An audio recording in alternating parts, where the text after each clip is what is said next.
un asesino en serie que conmocionó a México en la primera década de los 2000. Estamos hablando de César Armando Librado Legorreta, también conocido como El Coqueto. El Coqueto fue conductor de Metrobús y aterrorizó a México debido a 8 violaciones y el asesinato de 7 mujeres en el Valle de México. Y hay una particularidad en este caso, que es precisamente el modus operandi que utilizaba Librado Legorreta. Así que comencemos con este caso. César Armando Librado Legorreta. Su historia es bastante complicada de encontrar, ya que en cada medio se cuenta una versión distinta, y es que el propio Legorreta ha contado diferentes versiones conforme ha pasado el tiempo. Lo primero que sabemos es que la infancia de Legorreta, si bien no estuvo marcada por grandes problemas económicos como ha sido el caso de otras personas, pues tampoco vivía muy ampliamente. Sus padres estaban separados, pero uno de los puntos importantes en este caso es la relación que tiene Legorreta desde una muy temprana edad con su familia y con su padre. Muchos hablan de que cuando Legorreta se presentaba, el Coqueto, decía que no tenía familia, que él venía solo, que sus papás no estaban, en alguna otra ocasión contó que estaban muertos, y después comenzó a hablar claramente y a decir que sí, que en realidad sí tenía mamá, sí tenía un padre, y durante mucho tiempo vivió con ellos. Sin embargo, su relación no era del todo cómoda para Legorreta. Uno de los puntos que tenemos aquí es que si bien no estaba la figura de un padre violento, sí era un padre que había formado su vida con otra familia, por lo que muchos consideran que el Coqueto se sintió segregado de alguna manera. Y por otra parte, con la figura de su madre, nunca sintió algún sentimiento de protección o de cariño, ya que la madre era bastante áspera, era muy violenta y no le mostraba el amor necesario a el Coqueto. De ahí su relación con las mujeres se fue deteriorando, por así decirlo. Nunca tuvo ningún buen acercamiento, ya que para empezar, su madre no le dio la seguridad y el amor que necesitaba en los primeros pasos de su vida. Y después, que aquí vendría también una de las teorías, de las hipótesis por las cuales recibe su apodo de El Coqueto, es que siempre tuvo dificultades para relacionarse con las mujeres. Una de las historias que mucho se cuenta sobre El Coqueto es que un episodio que marcó por siempre su vida fue cuando era muy joven y estaba estudiando. Hizo una carta para una compañera de su salón, y al dársela, la chica no le respondió ninguna palabra, simplemente tomó la carta y comenzó a leerla frente a todo el salón, lo cual provocó burlas y humillaciones hacia El Coqueto. Y en ese momento comenzó a crecer algo muy oscuro dentro de César, dando pie a quien ahora conocemos como El Coqueto. Pues en muchas ocasiones él afirmaba que cuando abusaba de alguna mujer o le quitaba la vida, tenía en mente este recuerdo de mujeres que siempre se habían burlado de él, ¿no? Y de esta manera obtenía este poder. Para quienes lo conocían, Armando Legorreta era un sujeto considerado como soberbio y tosco, un hombre que tenía el ego muy alto y que sus habilidades para relacionarse con el otro sexo eran bastante rudimentarias, toscas y torpes, y nunca lograba tener éxito. Siempre decían que trataba de llamar la atención de las mujeres, llamándolas de un montón de adjetivos poco agradables, gritándoles por las calles, siendo bastante tosco, como reitero. Muchas personas no sabían que precisamente César podría tener este temperamento bastante voluble. Nos vamos a remontar a junio de 2010, que es cuando empieza su vida criminal. Ahora, gracias al podcast de Saskia Niño de Rivera, Penitencia, tenemos nueva información en donde El coqueto nos confiesa que antes de estos hechos, que tenemos testimonio en junio del 2010, él ya había comenzado su carrera delictiva, por así decirlo, cuando era más joven, quitándole por primera vez la vida a un hombre porque le robó su estéreo. Y la siguiente ocasión fue a otro hombre también porque estaban en una riña. Lo interesante de Legorreta es que él menciona que jamás utilizó armas para quitarles la vida a sus víctimas, más que en el caso de la persona que le robó su estéreo. Simplemente el trabajo lo hacía con sus manos. Entonces continuamos con los hechos que están disponibles en las carpetas de investigación, y es que quiero que pongan mucha atención, porque si este primer caso se hubiera tomado con la seriedad necesaria, tal vez habríamos estado hablando de una realidad completamente diferente. Aquel día, una chica de 23 años subió a la unidad de El Coqueto, en Santa Mónica, Tlalnepantla. Ella pagó su pasaje, que la iba a llevar hasta el Auditorio Nacional. Al pasar por la Clínica 58 del IMSS, la unidad comenzó a fallar, por lo cual César le dijo a la pasajera que bajara de la unidad. Y sin embargo, ella le pidió que la dejara más adelante porque estaba muy oscuro y ella se sentía vulnerable. Aquí es muy interesante porque esta chica no sintió ninguna sospecha del coqueto porque en un primer momento le había pedido que bajara de la unidad.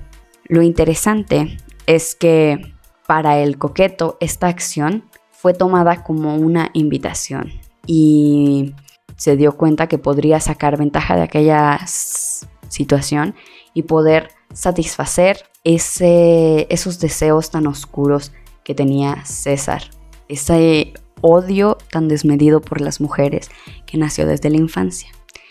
Aquel día, César cerró las puertas de la unidad y avanzó sin dejarla bajar. Esa fue su primera víctima, y lo más interesante de esto es que ella no murió. Más tarde se convirtió en una pieza clave para esta historia. A partir de la denuncia que ella deja, se comienza a dar una caza hacia este sujeto conocido como El Coqueto. Sin embargo, los intentos eran bastante torpes. Las palabras textuales que le dijo hacia ella fue: ya valió madre, no te pongas al pedo. Entonces ella se quedó completamente en shock, sin poder moverse, sin poder hacer mucho, porque recordemos que estaba encerrada, sola con este hombre. Comenzó a golpearla de una manera bastante cruel, hasta que se dio cuenta que debía fingir que estaba muerta, y afortunadamente él creyó que era así. Después de este episodio, deja el cuerpo de esta mujer creyendo que estaba muerta y la deja sobre la avenida López Portillo, cerca de los tiraderos de basura de Rincón Verde.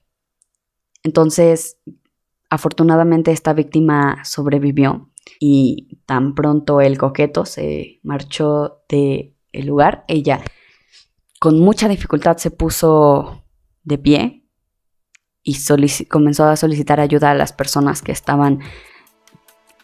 personas que estaban pasando por ahí, y pudo regresar a su casa.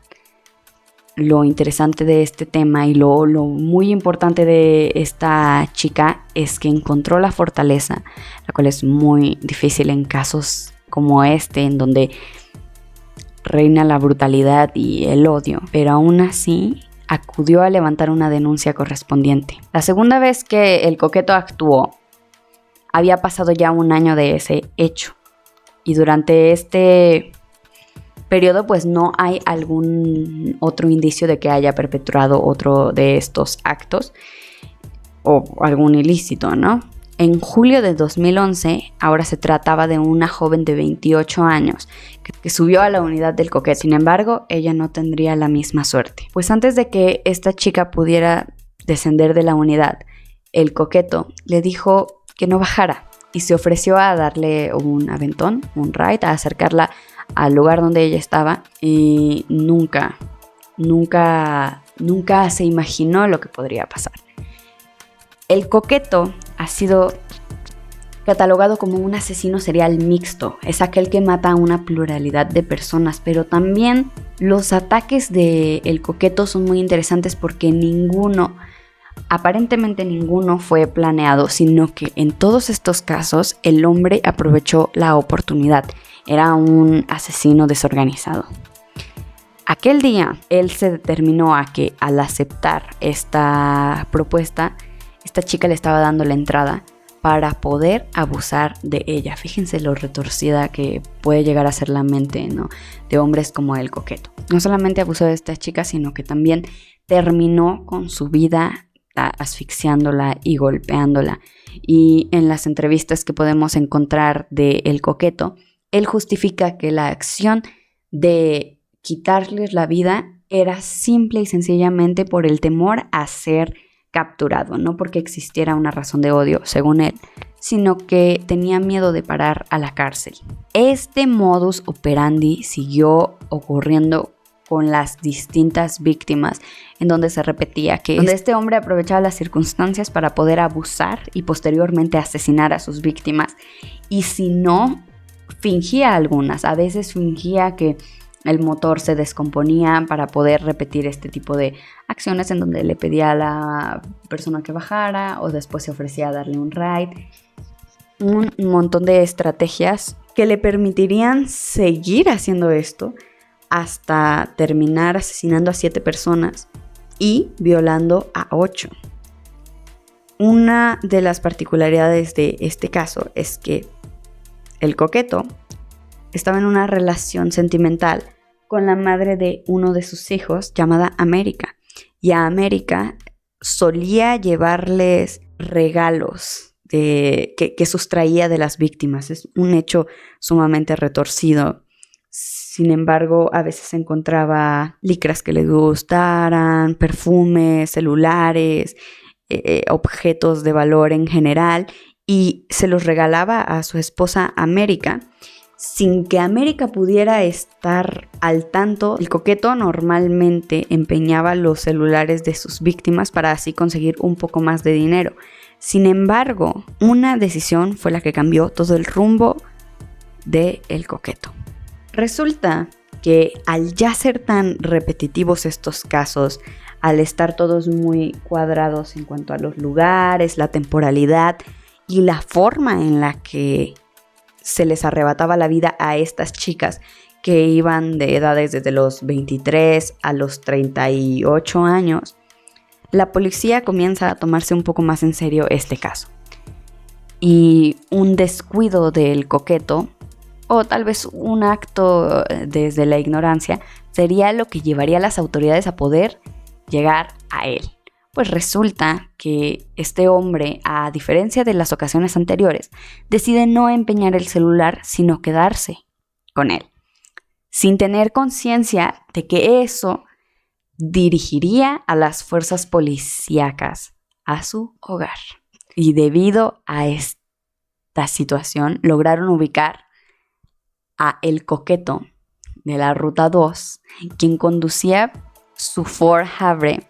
Y como parte de las investigaciones, al hacer el recuento del número de casos en los últimos meses, se dieron cuenta que se había incrementado. Se percataron así entonces que el teléfono móvil de una de las víctimas seguía en funcionamiento a pesar de que le habían cambiado pues el chip. Tras seguir esta pista y hacer el balance y la cadena de las similitudes entre los asesinatos registrados entre julio de 2011 y enero de 2012, donde compartían este móvil de violación y estrangulamiento, en donde los cuerpos después eran abandonados en lugares inhóspitos, los investigadores dieron con testigos que afirmaron haber visto por última vez a las víctimas abordando un microbús. Ese dato delimitaba más la investigación. Al darse cuenta de que el celular solo le habían cambiado el chip, como se los mencioné anteriormente, se dieron a la tarea de localizar el equipo con una base en la clave email. De tal modo, lograron conseguir un historial de las últimas llamadas del usuario para poder obtener una probable ubicación. Eso también lo menciona El Coqueto en la última entrevista con Saskia Niño de Rivera, en donde él afirma que el teléfono sonaba y él respondía y a veces lo dejaba sonando sin tener idea de que lo que estaban haciendo era en realidad dar con su probable ubicación.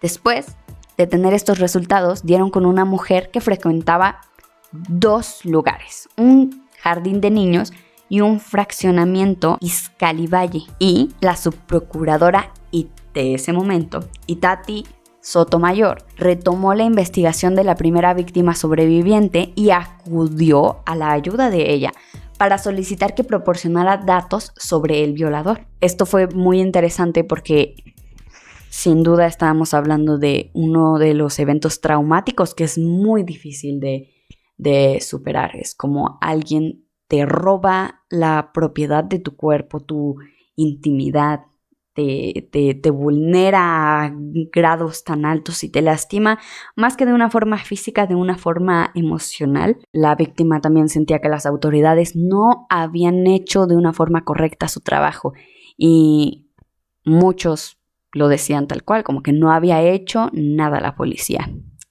La subprocuradora entonces decide hablarle de que hay otras víctimas y le reitera que habían estado siguiendo el rastro de este criminal, pero hasta el momento no tenían nada claro para poder dar con su ubicación y poder apresarlo. Así que esta víctima, tan valiente como en el primer momento, aceptó a colaborar después de que se le fue planteada la situación como había sido. Aceptó colaborar y esto daría un giro enorme a la historia.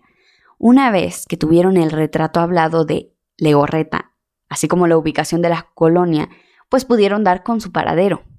Así que la Procuraduría giró la orden de aprehensión en su contra y mediante un dispositivo de seguridad que fue montado por 18 elementos, se logró la captura de El Coqueto el día 26 de febrero del año 2012.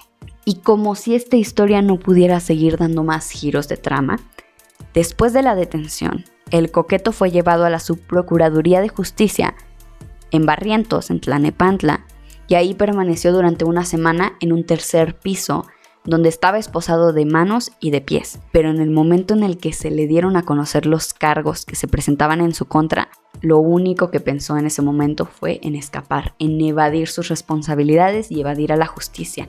Y en ese momento comienza a idear la forma de escaparse de este hecho, porque recordemos que El Coqueto, Legorreta, nos menciona en reiteradas ocasiones que la razón por la que él mataba a sus víctimas era por miedo a ser llevado a la cárcel, a tener que hacerse frente con la justicia. Legorreta permanece esposado de manos y pies en el interior de una oficina, en este mismo tercer piso, y se dice que estaba custodiado por 3 agentes de la policía ministerial. Sin embargo, corre el rumor de que unos se distrajeron y salieron de la oficina y otros que se quedaron dormidos. Entonces, sin que nadie se diera cuenta, El Coqueto se fugó durante la madrugada. Imagínense esta escena tan bizarra y tan oscura. Este hombre dice que en ningún momento tuvo intención de quitarse la vida porque fue un rumor que se esparció en los medios, sino que simplemente quería huir. Al darse cuenta de que tenía la oportunidad de salir de ahí, dice que encontró cables con los que planeaba hacer una especie de cuerda en donde él podría bajar sin hacerse daño, lo cual obviamente terminó de una forma terrible, haciéndolo caer 3 pisos y sin que eso le representara un impedimento, se arrastró hasta pedir ayuda en una de las calles, en donde dijo que había sido atropellado. La persona se ofreció a llamarle a la policía, a llamar a la ambulancia, sin embargo El Coqueto se negó rotundamente a esto y simplemente le pidió a la persona que lo llevara a casa de sus padres. Hasta el martes 28 se dio a conocer la fuga de El Coqueto y se mencionó que aprovechó el cansancio de los elementos para poder escapar desde una ventana. De ahí acudió a casa de su padre, en donde le confesó alguna parte de lo que había estado pasando y este hombre decidió refugiarlo con otros familiares. Este hombre estaba bastante lastimado debido a la caída, y aquí es donde ocurre otro hecho interesante. Se va con sus familiares de la delegación Magdalena Contreras y durante una semana se estuvieron llevando a cabo operativos de búsqueda. Se tenía una presión enorme por parte de las familias de las víctimas, porque cómo era posible que al fin hubieran detenido a este hombre y se les hubiera escapado. Hubieron una serie de manifestaciones en donde se exigía justicia, donde se pedía que fuera aún más intensiva la búsqueda por el coqueto. Lo interesante aquí es que el procurador Alfredo Castillo informó que solo se trató de un elemento quien estaba vigilando al coqueto al momento de la fuga. Imagínense. Eso obviamente desató la furia de no solo las familias de las víctimas, sino de toda la población mexicana, al quedar completamente impactados al saber que le tenían tan poco cuidado a una persona tan peligrosa como lo era Armando Legorreta. Se dice que el coqueto pudo quitarse las esposas al fracturarse uno de los dedos. Luego se quitó un tenis y de esa forma se sacó las esposas de los pies.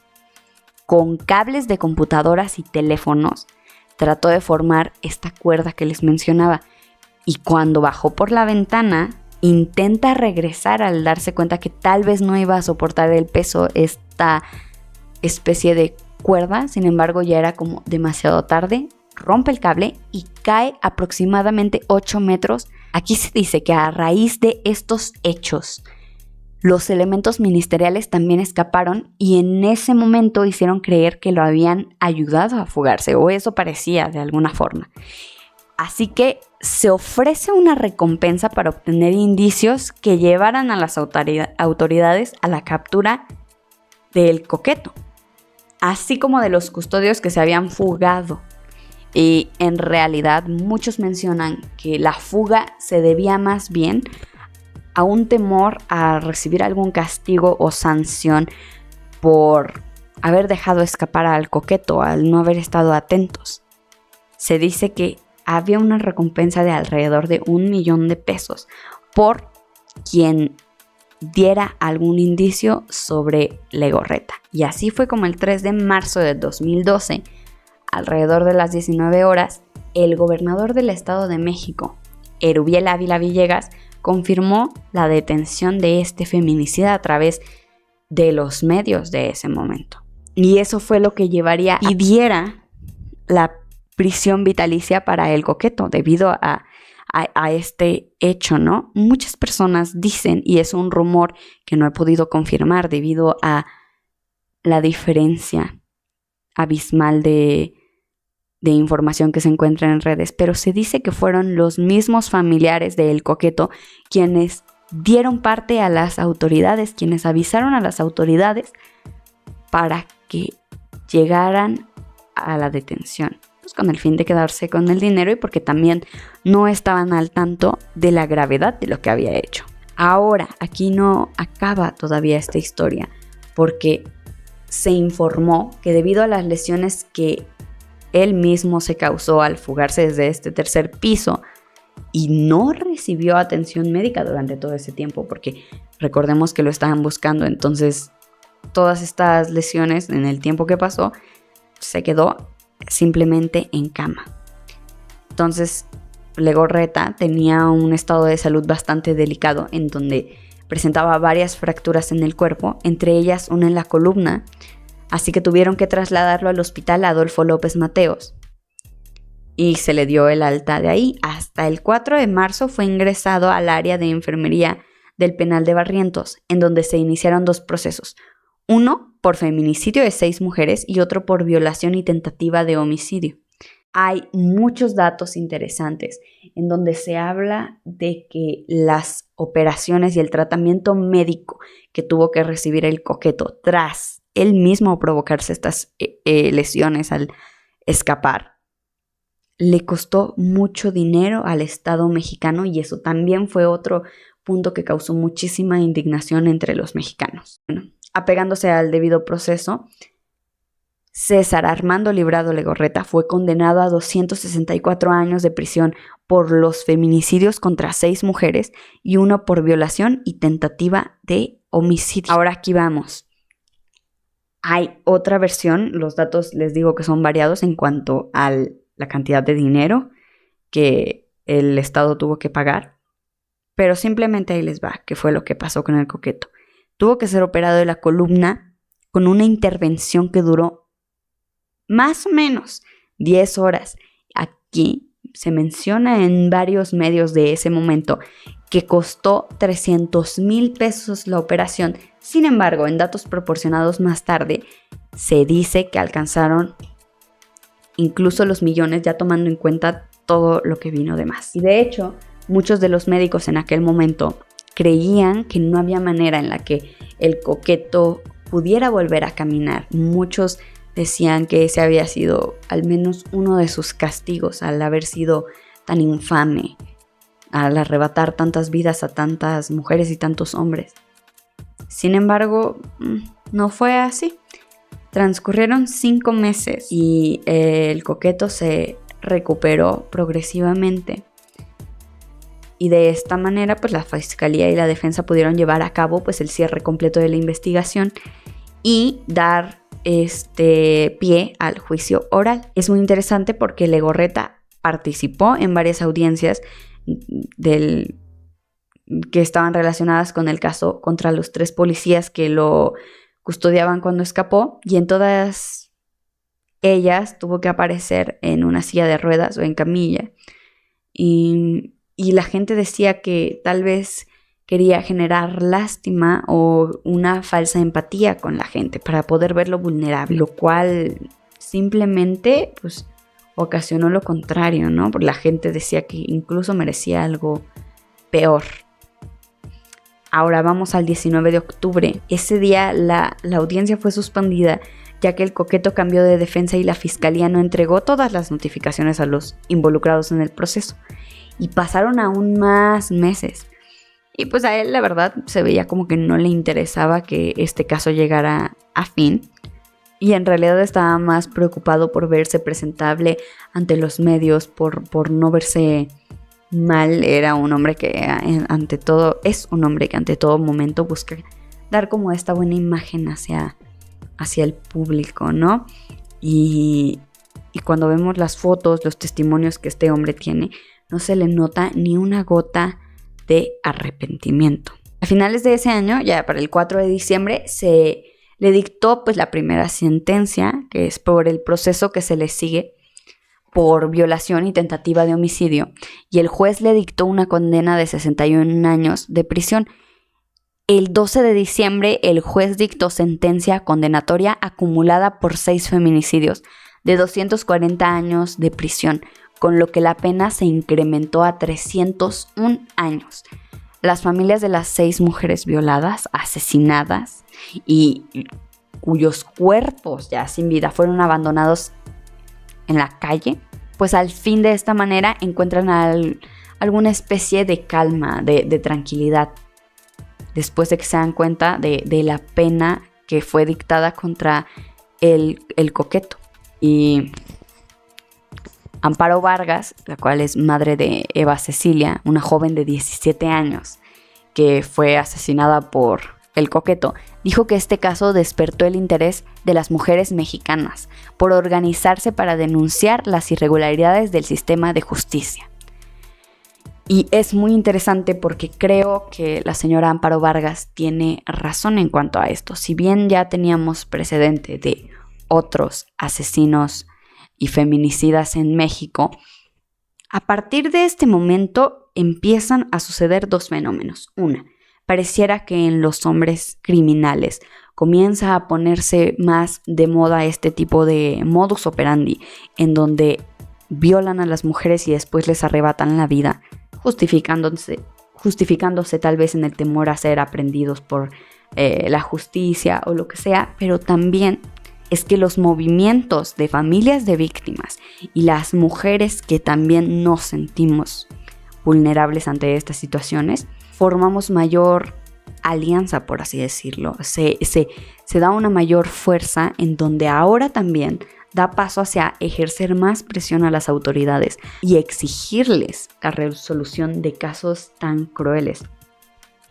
Podemos ver que gracias a este trabajo en conjunto, a veces se puede lograr hacer mayores aportaciones en los casos. Uno de los últimos que tuvimos fue el de Devani Escobar, el cual lamentablemente aún no tiene una resolución.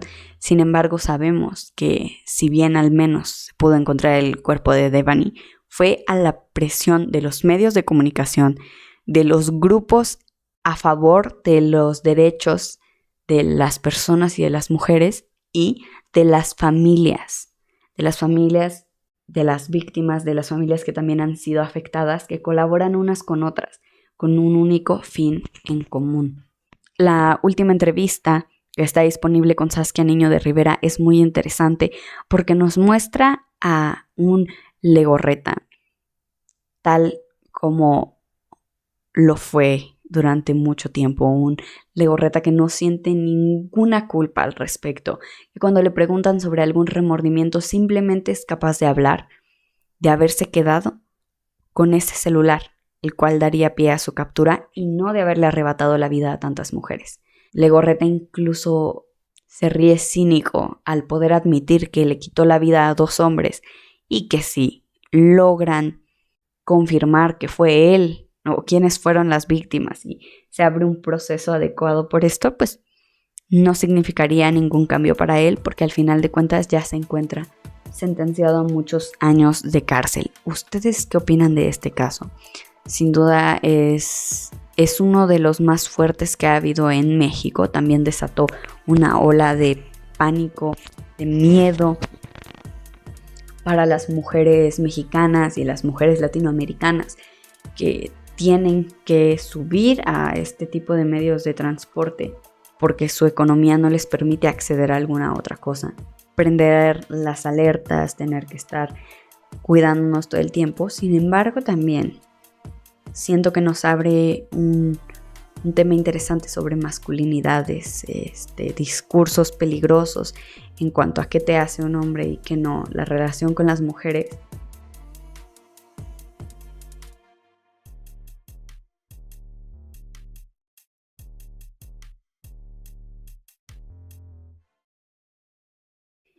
Y de lo cual vamos a estar hablando en un siguiente video.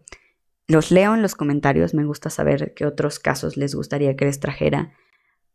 Y tengo un Patreon en donde me llamo LanaW2, tengo mi cuenta en TikTok, LanaW2, y mi canal en YouTube, LanaW2. Que tengan muy buena noche.